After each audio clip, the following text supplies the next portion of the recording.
here today to learn more about what happens when your wood floors get moisture in them. Absolutely. That's such a big problem many times. It can be, especially now with the climate the way it is. 1 minute we've got loads of rain. Yes.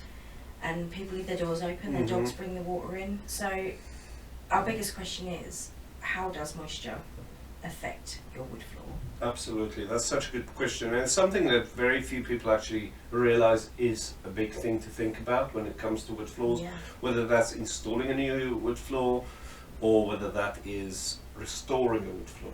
So it's great that we can be discussing that today and help people understand that better when they are in that process, rather replacing or restoring. Because you don't even think about it when you're having a wood floor, you just think about the beauty of it. Some people might just go, oh, I'd love a nice wood floor in my kitchen or my bathroom. Yes. And obviously both of them two rooms, there's going to be a lot of moisture. That is true, yes. Yeah. So seizing the moment, Tracy, to tell you more about the wood floor moisture situation.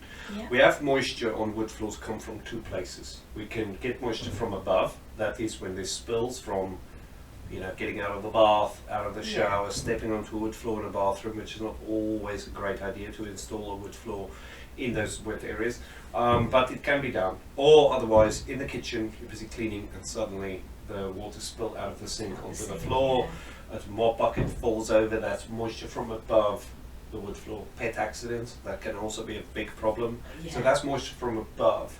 In today's video, I want to spend more time on the wood moisture from below. Moisture from below comes from the subfloor and how that can affect the wood floors, and understand that bit, because that's slightly more a hidden problem that people are not aware of. I'm sure it's not something that anyone's aware of. I wasn't aware of it, so that's perfect. So so what are the signs of moisture damage on your wood floor? Are there something we can look out for? The first obvious thing you will notice possibly is the movement in the floor. So what you can have is the floor would most probably start to create an uneven surface. It's many times referred to as crowning, where the board is a little bit taller in the middle than in the sides. So that sits a little bit taller, and when you run your foot over it, you find, but why is there a wobble in my floor now? And it goes usually over, creates a wave on the floor. It can also be that the floor cups, which means it's the opposite. The middle of the board is a little lower than the sides. Although there's other reasons why that can happen. Mostly if there's moisture coming on from below, it might more likely be a crowning issue than a cupping issue. So that's the first sign. The other sign of moisture and failure of the subfloor is usually that some of the blocks can come loose in a 5-finger parquet floor, for example. So that is also something I have got some examples to show. Oh, we've got a show and tell. Oh, we have, absolutely. I cannot let you down. No, that's brilliant. So, how can they prevent this moisture from happening? Well, as I mentioned, there's two things. The moisture from above would be much easier to prevent than the moisture from below. And there's a few more steps to go into moisture from below. Let's talk about moisture from above. First of all, consider carefully and speak to a company that would advise you what's the best floor for your area. That area, yeah. So you want to have a floor flowing from the living room into the hallway into the cloakroom, and the cloakroom has got a shower in it. And that means that you'll get out of the shower and it would be water on the floor, and that is preventative maintenance. But preventative methods for that would be to talk to a flooring company and say, right, this is my plan, what do you say? Well, actually in that area, let's do Harvey Maria or something like LVT that's more resistant to moisture, that looks very similar to your to your wood floor, but it's more moisture resistant. Because you can get a lot of LVT floors now that are very, very similar to wood floor. Exactly, they do look and feel, it's incredible what they can do. So a place to go would be Art of Flooring in Cambridge. It's our sister company. They can, Sam, Phil and Sally, they would be happy to help you and understand that a little bit better. And there are times when you can actually flow that into those room areas and then just finish the floor possibly with a lacquer. That makes it more moisture resistant, but it depends on the level of water you like in that area. Also, the other thing, of course, earlier we mentioned pets. So, you know, watch out for pets. And here's what I've seen, Tracy, being a big problem many times. Somebody's got a beautiful wood floor, got a rug in the middle, and they've got a dog, sometimes a cat, and they don't realize that the pet's having the accidents on the rug. So that spot on the rug gets wet and it stays on the wood floor. Yeah. And I've seen before where we turn up to sand the floor, roll the rug back, and then suddenly find these black marks on the floor. And people didn't even realise they were there. Didn't even realise they were there. Wow. So keep an eye out for that to prevent the moisture from above. And also preventing the moisture. I'm guessing the moisture from above is easier to prevent than. It would be to a certain degree easier to prevent, yes, than underneath.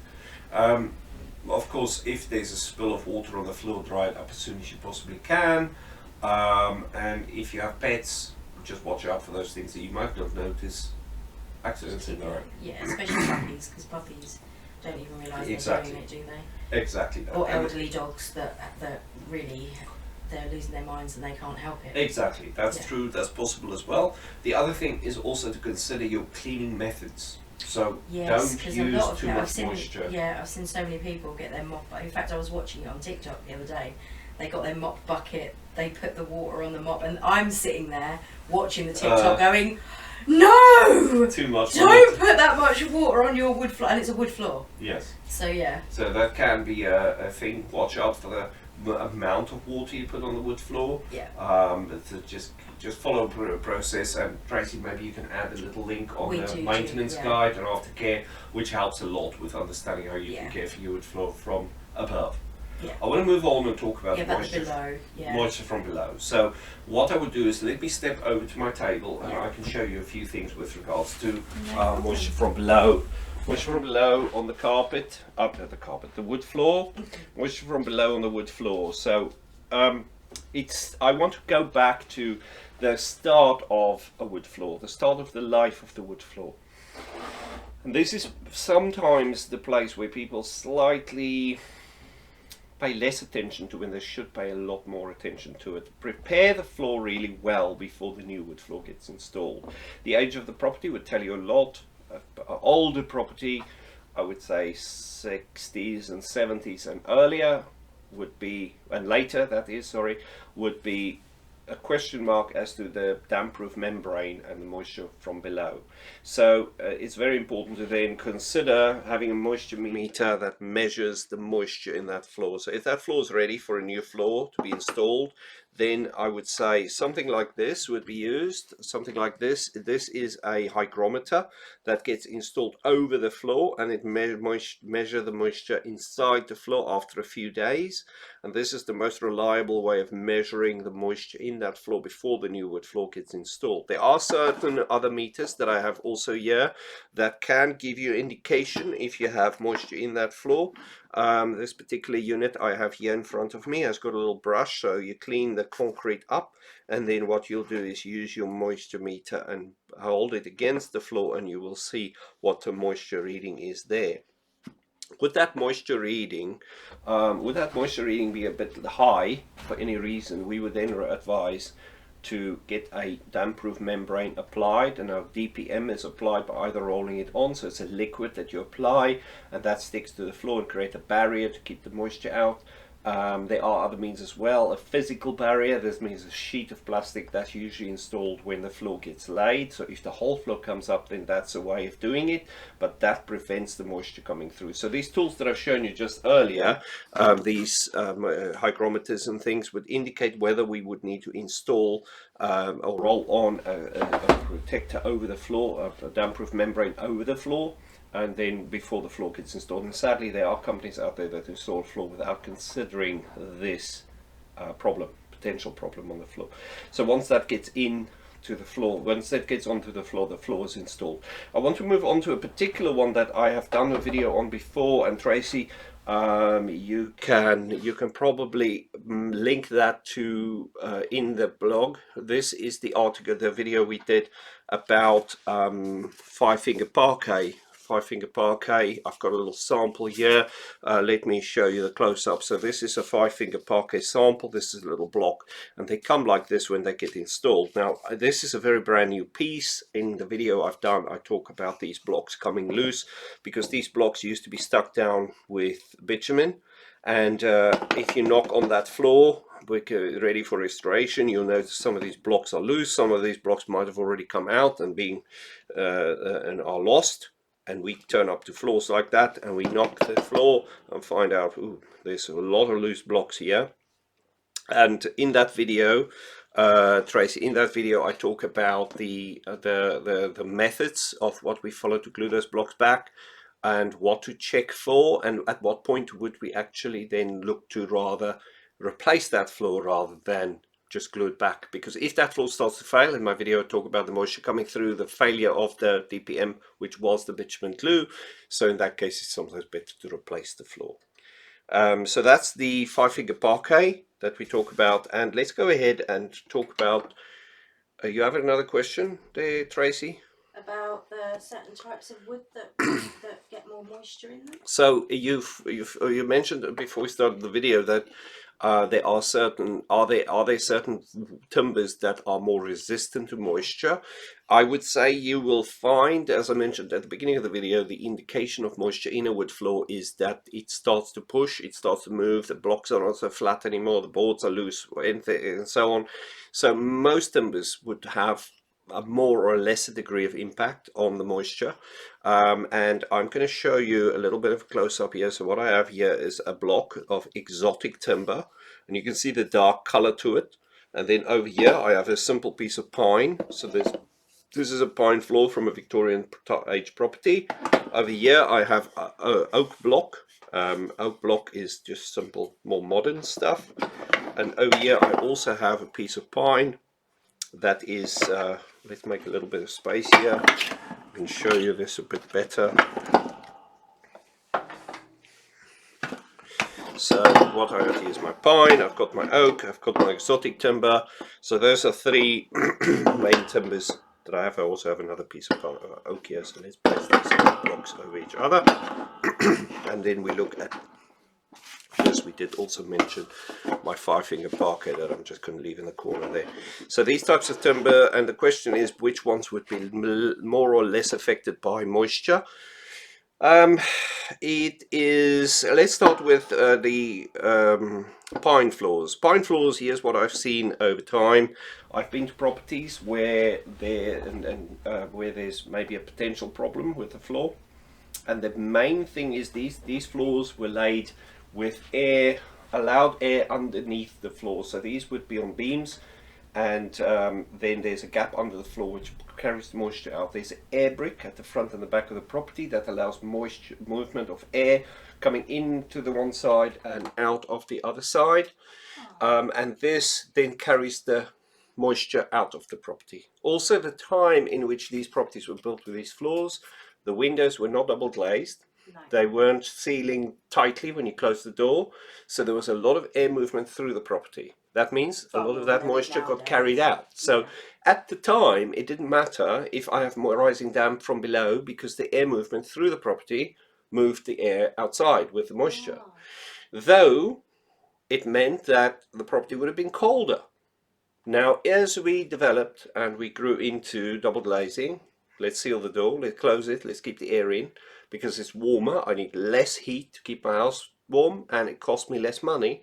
What it meant was that that moisture and that air get trapped inside the property. Oh. So now that moisture hasn't got far to go. The air brick and the one side of the property and the other side of the property still carried some of the moisture out of these floors. Not as much as it needed to. But not as much as needed to. And Tracy, the other thing I found with some properties I've been to, there's problems, and I'll show you in a minute. In fact, I could probably show you that now. There's a nail hole just there. Oh, yeah. And that nail hole has got a black mark around it. And that black mark indicates that there's moisture in this floor. First observation. So if you look at the nails which holds this block down, you'll notice that they're black. Then you possibly have a bit of moisture coming through the floor. It's not the end of the world. You would need to measure it to see how much it is. But that would indicate, listen, go and check your air bricks either side of the property and make sure the air flow, because sometimes they clog up, spiders get in there, dirt gets in there, weeds get in there, all these things happen. So that is the indication of that. And then, of course, with the double glazing going in, the moisture stopping, that then forced us to go, right, what shall we do? And that meant that we need to put the DPM down. Some of these properties had the beams ripped out, concrete poured, and then the DPM installed, which means a sheet of plastic, and then these blocks are put on top, DPM on the walls to stop the water coming in, the moisture coming in, And that's correct. And then the new floor goes in, and many times you will see something like the oak block or boards have been installed on there, and there wasn't much moisture. In some cases, older properties with a solid floor would then mean we roll on DPM, which is a liquid that we apply to suppress the moisture. And those fail also over time, so it's not a permanent installation. You get different variants of this. You get epoxy, which is two products you mix together, and there's a much thicker layer, or you get a thinner layer that you roll on. There's various different things that you can apply to suppress the moisture. And the main thing is just to understand how the moisture gets into the property in the first place. And if we go to look to restore a wood floor, you would notice these black marks. You would take your moisture meter and you would put it on the floor, and you would go, oh, yes, no, this is causing us a bit of a problem. I'll see if I can get this. Just purely my hand on this indicates this moisture. Of course, there's moisture in my hand. So I would use this and it would indicate whether there's moisture. So that is a good indicator of, right, we have a problem, let's understand it. There's also a range, and this is important for when we go and take a look at your wood floor for sanding. We would use a probe and we would measure the moisture in the floor, and that would usually be between 7 and 11%.